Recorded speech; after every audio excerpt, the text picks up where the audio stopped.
Hey everybody, this is Roadblock with the Defense Channel. Today we're going to be taking a look at a unique ship being built for the Iranian Navy.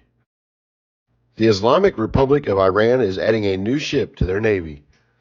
The odd-looking ship is the Shahid Bagheri, a former commercial vessel that is undergoing conversion from its former life as the container ship Pararan.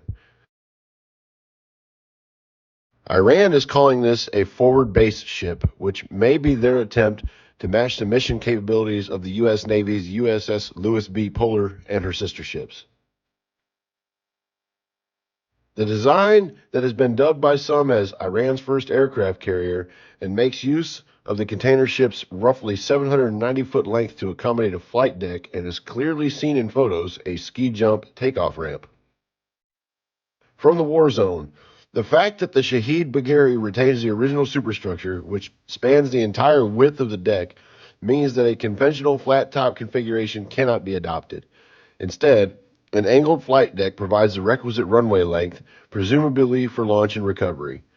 Adding the angled deck, which extends all the way to the bow ramp, involves the construction of a prominent overhang or flare on the left-hand side of the vessel. The length and location of the flight deck suggests that the ship will be used to launch and possibly also recover different types of unmanned aerial vehicles as well as helicopters. The deck space could also be used for modular weapon systems, something Iran has experience with using, such as their container-launched cruise missiles. Work on the Shahid Bagheri is being conducted by the Iran Shipbuilding and Offshore Industries Complex Company, which also did the conversion work on the Iranian Navy's Makran, which is also capable of launching drones and helicopters, although with a much smaller flight deck.